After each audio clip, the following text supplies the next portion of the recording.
మీ సంతానమే మీ కర్మ. పిల్లలు ఆత్మకి ఉన్న సంబంధం నిజం తెలుసుకుంటే ఆశ్చర్యపోతారు. కర్మ సిద్ధాంతం అనేది కేవలం ఒక నమ్మకం కాదు, అది విశ్వం నడిచే ఒక గణిత శాస్త్రం. ఈ సత్యాన్ని అర్థం చేసుకోవడానికి మన పురాణాల్లోని ధృతరాష్ట్రుని కథ ఒక అద్భుతమైన ఉదాహరణ. కురుక్షేత్ర యుద్ధం ముగిసిన తర్వాత తన 100 మంది పుత్రులు మరణించిన వార్త విని ధృతరాష్ట్రుడు కుమిలిపోతాడు. అప్పుడాయన కృష్ణ పరమాత్మను ఒక ప్రశ్న అడుగుతాడు. కృష్ణా, నేను ఈ జన్మలో ఏ పాపం చేయలేదు, ఒక రాజుగా ఎంతోమందికి సహాయం చేశాను. మరి నా 100 మంది పుత్రులు నా కళ్ల ముందే మరణించేంతటి ఘోరమైన శిక్ష నాకు ఎందుకు పడింది అని. దానికి సమాధానంగా శ్రీకృష్ణుడు చెప్పిన ఆ భయంకరమైన కర్మరహస్యం ఏమిటి? ధృతరాష్ట్రుడు 50 జన్మల క్రితం చేసిన ఆ తప్పేంటి? మన సంతానానికి మన గత జన్మల కర్మలకు ఉన్న ఆ నిగూఢమైన సంబంధం ఏమిటి అనే విషయాలను ఈ వీడియోలో మనం అత్యంత వివరంగా తెలుసుకుందాం. 50 జన్మల క్రితం ధృతరాష్ట్రుడు ఒక వేటగాడు. ఒకసారి వేటకు వెళ్ళినప్పుడు ఒక చెట్టుపై ఉన్న పక్షి గూటిని చూసి అందులోని 100 పక్షి పిల్లల కళ్ళు పొడిచి వాటిని చంపేస్తాడు. ఆ పక్షి తల్లి పడ్డ ఆవేదన, ఆ పక్షి పిల్లల ప్రాణ సంకటం ఇప్పుడు 100 మంది కౌరవుల రూపంలో ధృతరాష్ట్రుడికి ఎదురయ్యింది. ధృతరాష్ట్రుడు అడుగుతాడు, మరి ఆ శిక్ష ఇన్ని జన్మల తర్వాత ఎందుకు వచ్చింది అని. దానికి సమాధానంగా కృష్ణుడు, ఏదైనా ఒక కర్మ ఫలించాలంటే దానికి తగిన సమయం, సందర్భం రావాలి. 100 మంది పుత్రులు నీకు పుట్టాలన్నా వారందర్నీ నువ్వు కోల్పోయేంతటి పుణ్యం నీ ఖాతాలో ఉండాలి. ఆ పుణ్యం కూడబెట్టుకోవటానికి నీకు 50 జన్మలు పట్టింది. పుణ్యం అయిపోగానే పాత పాపం పడగవిప్పింది అని చెబుతాడు. అంటే దీన్ని బట్టి మనకు అర్థమయ్యేదేమిటంటే, మనం చేసే ప్రతి చిన్న పని ఒక విత్తనం లాంటిది. అది ఎప్పుడు మొలకెత్తుతుందో ఎవరూ చెప్పలేరు, కానీ అది ఖచ్చితంగా ఫలితాన్నిస్తుంది. అంతేకాకుండా సంతాన రూపంలో మన జీవితంలోకి వచ్చే కర్మను ప్రారబ్ధ కర్మ అంటాము. అంటే దీన్ని అనుభవించక తప్పదు. గాంధారీ జీవితం కూడా ఇందుకు మినహాయింపు కాదు. 100 మంది బిడ్డలున్నా ఒక్కడూ ఆమె మాట వినలేదంటే దానికి కారణం గత జన్మలో ఆమె పక్షుల గుడ్లను పగలగొట్టడమే.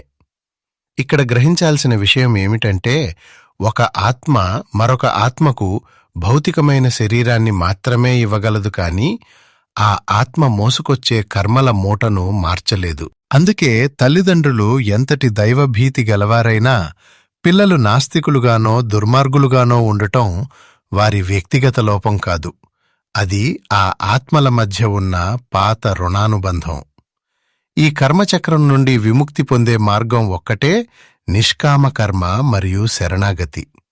భగవద్గీత బోధించినట్లు ఫలితంపై ఆశ లేకుండా నీ ధర్మాన్ని నువ్వు పాటించు. నీ బిడ్డ నిన్ను వేధిస్తున్నాడా? అయితే దాన్ని ప్రాయశ్చిత్తంగా భావించి తిరుగుబాటు చేయకుండా ప్రేమను పంచండి.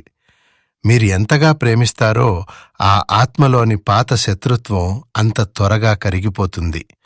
మీరు కూడా తిరిగి క్రోధాన్ని చూపిస్తే ఆ కర్మబంధం మరింత బిగుసుకుపోయి మరో జన్మకు దారితీస్తుంది.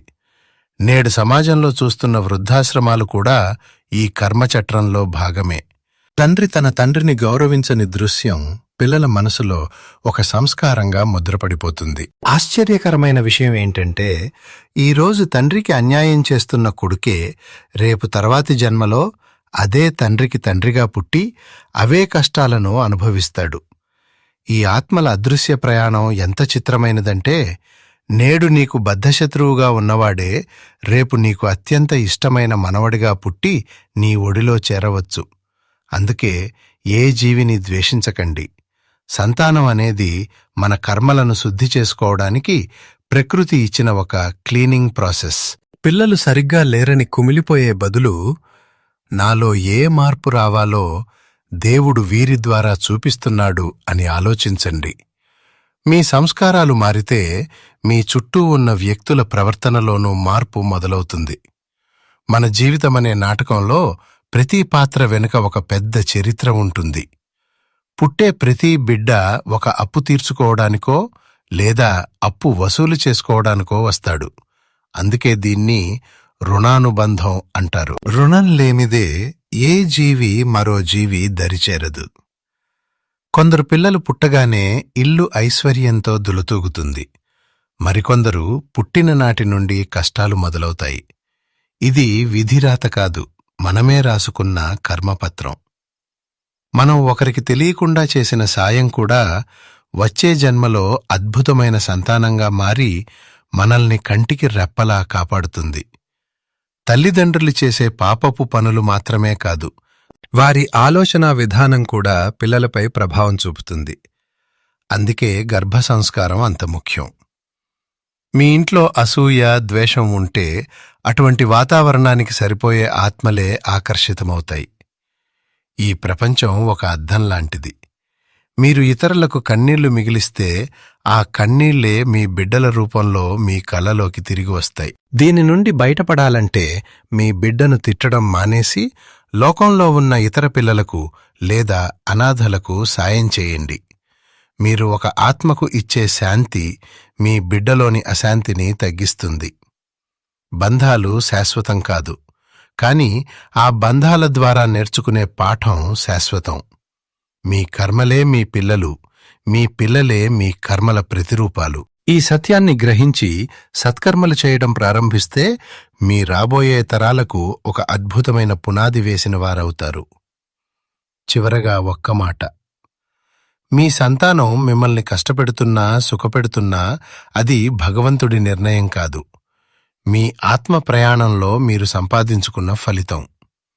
మీ పిల్లవాడు మీ మాట వినకపోతే అది అతని మీద యుద్ధం ప్రకటించాల్సిన సమయం కాదు, మీ లోపలికి మీరు తుంగి చూసుకోవాల్సిన సమయం. మీరు ఏ జన్మలో ఏ ఆత్మకు అన్యాయం చేశారో, ఏ తల్లిదండ్రులను కళ్ళనీళ్లు పెట్టించారో గుర్తు చేసుకోండి. ఆ కర్మను ఈ జన్మలో మీ బిడ్డ రూపంలో ఎదుర్కోవాల్సి వస్తోంది. కానీ గుర్తుంచుకోండి, కర్మ సిద్ధాంతం కేవలం శిక్ష మాత్రమే కాదు, అది మిమ్మల్ని మీరు మార్చుకోవడానికి దేవుడిచ్చిన ఒక గొప్ప అవకాశం.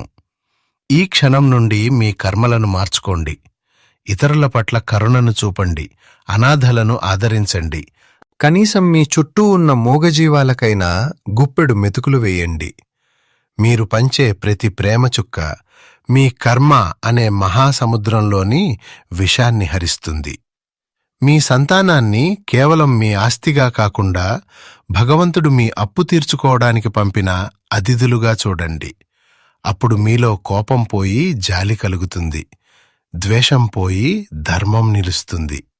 గుర్తుంచుకోండి, ఈరోజు మీరు వేసే విత్తనమే రేపు మీ వంశవృక్షానికి ఫలం. మీ కర్మ పవిత్రమైతే మీ సంతానం ఖచ్చితంగా మీ జీవితానికి వరమవుతుంది. ఈ సత్యాన్ని గ్రహించి మీ జీవితాన్ని ఒక తపస్సులా మార్చుకోండి. అప్పుడే ఈ ఆత్మల ప్రయాణం సుఖమయమవుతుంది, మోక్షానికి దారి దొరుకుతుంది. ఈ సమాచారం మీకు నచ్చినట్లయితే వీడియోని లైక్ చేయండి. మీ జీవితంలో కూడా మీ పిల్లల వల్ల లేదా బంధాల వల్ల ఇలాంటి కర్మానుభవాలు ఎదురయ్యాయా? అయితే కామెంట్ సెక్షన్లో మాతో పంచుకోండి. ఇలాంటి మరిన్ని ఆధ్యాత్మిక రహస్యాల కోసం మా ఛానల్ని సబ్స్క్రైబ్ చేసుకోండి. ధన్యవాదాలు.